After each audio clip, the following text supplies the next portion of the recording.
प्रजा महाराष्ट्र न्यूज सदैव आपल्यासोबत। नमस्कार, मी स्मिता। गरजा महाराष्ट्र न्यूज मध्ये आपले स्वागत आहे। नजर टाकूया आजच्या बातमीपत्रावर। प्रजा महाराष्ट्र न्यूज सदैव आपल्यासोबत। भाजपातील संयमी आणि सुसंस्कृत नेतृत्व म्हणून ओळखले जाणारे नितीन गडकरी यांचा काल पिंपरीमध्ये तोल सुटलाय। मुख्यमंत्री पृथ्वीराज चव्हाण हे साधे सरपंच व्हायच्याही लायकीचे नाहीत, असं वक्तव्य त्यांनी यावेळी केलंय। हेच लखवाचा मुख्यमंत्री महाराष्ट्राचं वाटोळं करायला आलेत, तर राष्ट्रवादी म्हणजे विश्वसुंदरीचे, अशी खोचक टीका गडकरींनी केली आहे। आणि त्यांच्या या वादग्रस्त टीकेनंतर काँग्रेसमध्ये संतापाची लाट उसळली आहे। प्रजा महाराष्ट्र न्यूज सदैव आपल्यासोबत। पंतप्रधान नरेंद्र मोदी यांनी मेक इन इंडियाचा नारा दिला असला तरी महापालिकेने नेमलेला सल्लागार मात्र पाण्यातील ओझोन शुद्ध प्रक्रियेच्या मशीन खरेदीसाठी मेड इन जर्मनीवरच अडून राहणार आहे। या मशीनचे उत्पादन करणाऱ्या असंख्य कंपन्या भारतात असतानाही सल्लागार आणि पालिकेच्या अधिकाऱ्यांनी मात्र जर्मनीचेच मशीन हवे असल्याचा हट्ट धरलाय। पालिकेतर्फे ठाणे जिल्ह्यातील पांजरपूर येथे वॉटर रिसायकलिंग प्रकल्प उभारला जातोय व सल्लागार आणि पालिकेच्या अधिकाऱ्यांचे गुढ उघडकीस आल्यामुळे प्रशासनाने या प्रकरणी अद्याप भूमिका मांडलेली नाहीये। तर ओरोझन ही कंपनी बंद असतानाही तिला टेंडर प्रक्रियेत सहभागी करून घेण्याचा प्रताप सल्लागाराने केलाय।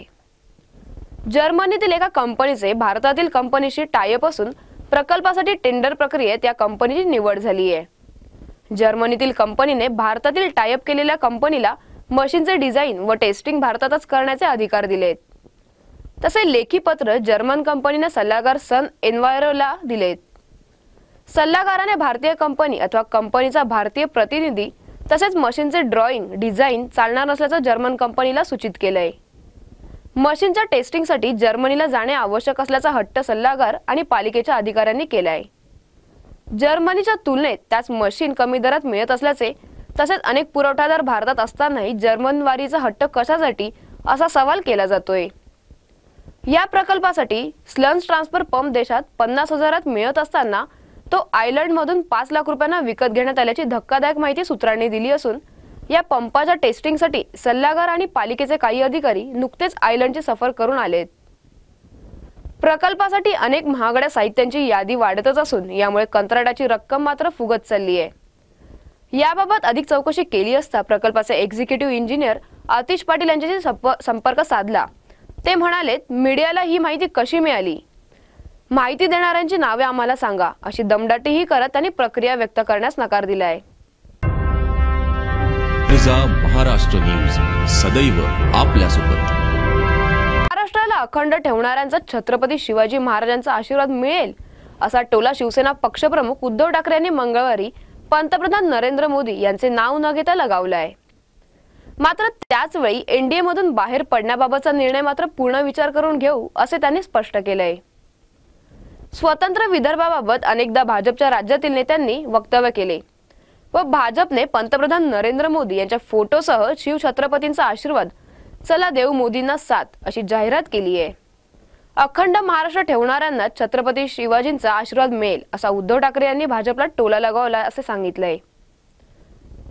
जनतेने एनडीएला मतदान केल्याने राज्यात शिवसेना भाजपच्या खासदारांना मिळालेली मतेही एनडीएची असून एनडीए मधून बाहेर पडायचे झाल्यास शिवसेनेच्या 18 खासदारांनी नेमके काय भूमिका घ्यायची याचा आम्ही विचार करू आणि मगच निर्णय घेऊ असेही त्यांनी प्रसार माध्यमांना सांगितलंय।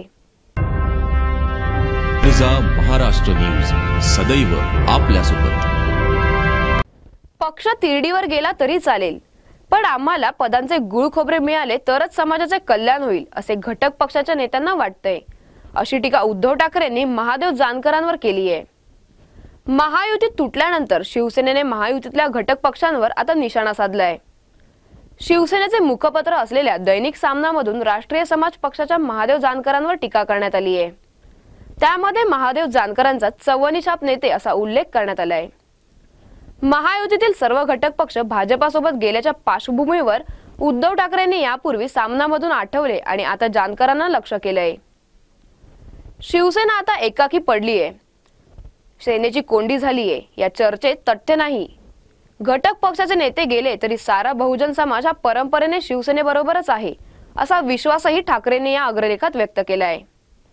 मात्र भाजपासोबत गेलेल्या चव्वणीच्या पुढाऱ्यांच्या हाती नक्की काय लागले असा प्रश्नही त्यांनी विचारलाय। जानकरांच्या हातात भाजपाने 5 पडीक जागा ठेवल्या आहेत, यामुळे जानकर संतापले असले तरी आपण समाधानी आहोत असे ते दाखवत आहेत। स्वतःला पदे मिळाली की समाजाचे कल्याण होईल असे वाटणाऱ्या नेत्यांची मिरासदारी या निवडणुकीत मोडल्याशिवाय राहणार नाही असंही ते म्हणाले। महाराष्ट्र न्यूज सदैव आपल्यासोबत। मुंबईतील वाहन चालकांना आजपासून अधिकच भूर्दंड सोसावा लागणार आहे। शहरातील 5 टोल नाक्यावर आजपासून वाढीव दर आकारण्यात येणार आहेत। तसंच मासिक पास दरातही वाढ होणार आहे। ऐरोली टोल नाका, वाशी टोल नाका, मुलुंड चेक नाका, मुलुंड जकात नाका आणि दहिसर टोल नाक्यावरील दर आजपासून वाढवण्यात आले आहेत। मुंबईच्या 5 टोल नाक्यांवर तब्बल 5 ते 20 रुपयांची दरवाढ करण्यात आली आहे। 4 चाकी वाहनांसाठी 30 रुपयांऐवजी आता 35 रुपये दर आकारला जाईल।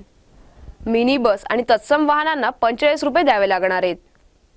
ट्रक आणि बससाठी 90 रुपये देऊन मगच मुंबईत प्रवेश करता येईल, तर अवजड वाहनांना 115 रुपये असा नवीन दर असेल।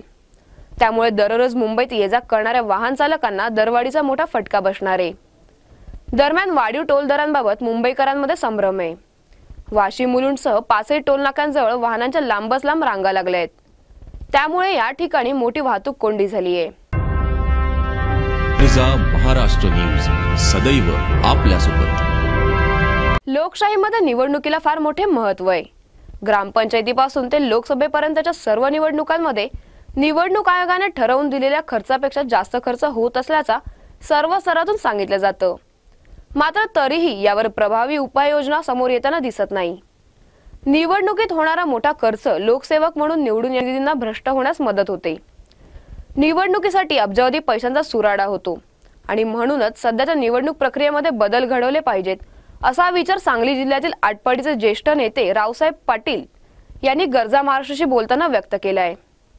निवडणुका आल्या की भ्रष्टाचाराचे विषय लोकशाहीतल्या सर्व पक्षांच्याकडून चर्चिले जातात आणि त्यानंतर पुन्हा त्या देशाचे जे देशभक्त असतील त्यांच्याकडून पुन्हा वेळोवेळी भ्रष्टाचारावर उपाय शोधण्याचे प्रयास केले जातात व त्या दृष्टीने लोकपाल विधेयकाच्या दृष्टीने देशभर आंदोलन झालं। खरं तर विचार करण्याचा मुद्दा असा आहे आपल्यापुढे की या देशातला भ्रष्टाचार हा भ्रष्टाचाराला आळा घालणारा कायदे कमी पडतात म्हणून होतो का आणखी याच्या पाठीमागे कुठलं कारण आहे? तर एका कारणाकडे स्पष्टपणे आपण दुर्लक्ष केलेलं आहे असं मला वाटतं आणि ते कारण म्हणजे आपली या देशाची लोकशाही व्यवस्था ही भांडवलशाहीच्या अधीन गेलेली आहे। याचा अर्थ कुणी उद्योगपतींनी ती खरेदी केलेली आहे असं नाही, पैसेवाल्यांच्या निवडणुका त्या मूल्याने करून ठेवलेल्या आहेत। पक्ष मग कोणतेही असोत, विचार कोणताही असो, साम दाम दंड या सर्व प्रक्रियेचा अवलंब करून फक्त निवडून येण्याचे निकष ज्याच्याकडे आहेत अशा उमेदवाराला आज उमेदवाऱ्या दिल्या जातात आणि मग जर इथंच भ्रष्टाचाराची सुरुवात प्रचंड प्रमाणात असून त्याच्यावर जर उपाय काढला गेला नाही तर जी पेटी स्वच्छ चारित्र्याचा लोकप्रतिनिधी निवडणार आहे ती प्रक्रिया अशीच राहत गेली तर कोणत्याही पक्षाचं सरकार महाराष्ट्र न्यूज सदैव आपल्यासोबत।